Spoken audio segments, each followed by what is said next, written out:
FORA.tv. The world is thinking.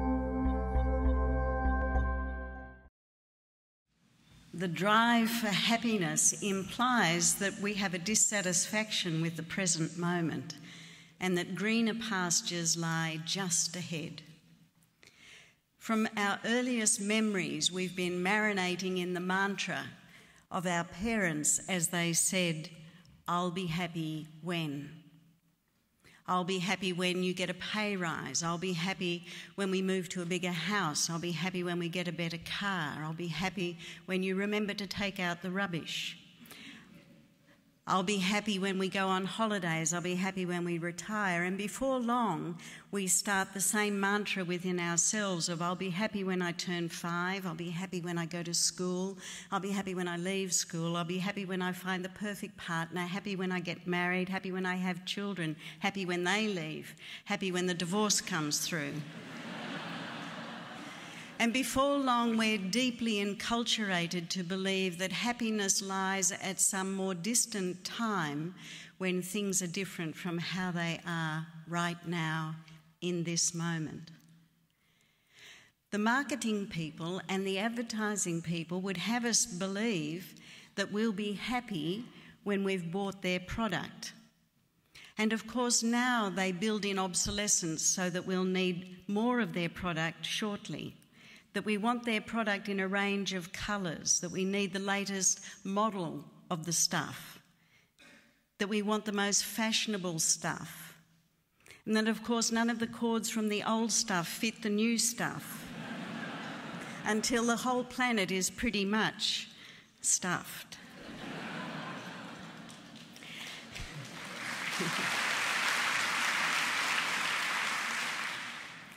It becomes second nature to us to look for happiness in things outside of ourselves.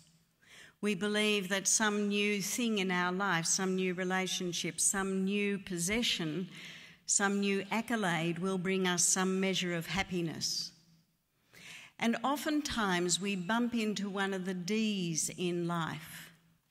And a D might be a disappointment, a drama, a disaster, a divorce, a diagnosis, a death, a disfigurement, a disability, a debt, a drought, a depression, a dementia.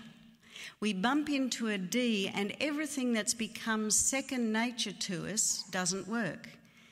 It might be second nature to us to blame others for our unhappiness. It might be second nature to us to believe that other people are happier than us. But in this circumstance, this D demands more of us than we may ever have had to bring to the circumstance before. And we're faced with that question about, who am I? What am I doing on the planet? Am I living the life I came here to live? If not, why not? And what am I going to do about it?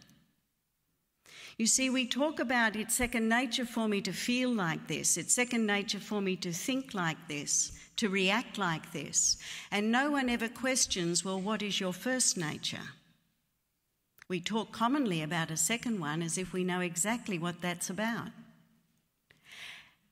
And yet we rarely talk about the sense of ease that lies in our first nature, the sense of compassion, of joy, of wisdom that lies in our first nature.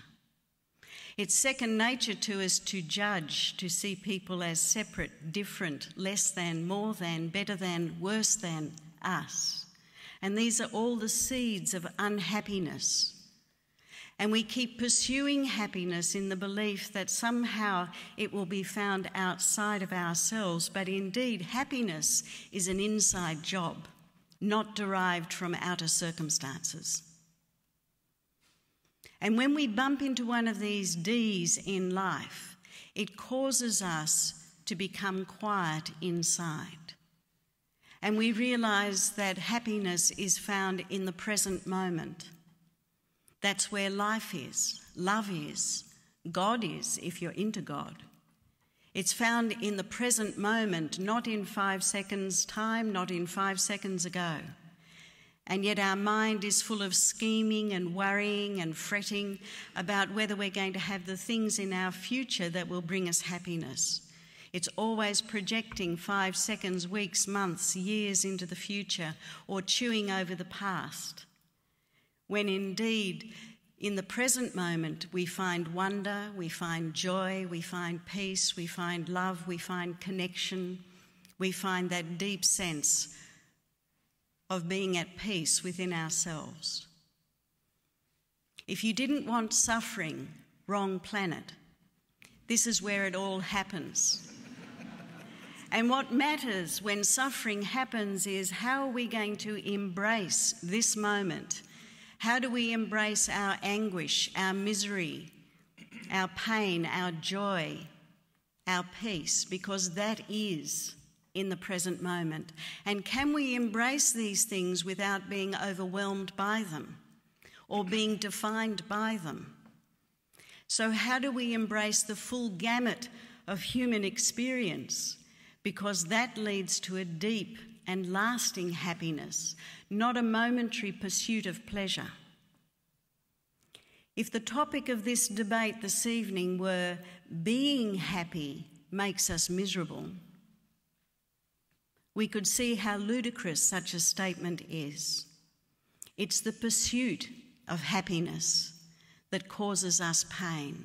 It's the pursuit of believing that happiness lies in the future rather than in this moment, in this room, in this company, in this place, right here, right now. Thank you.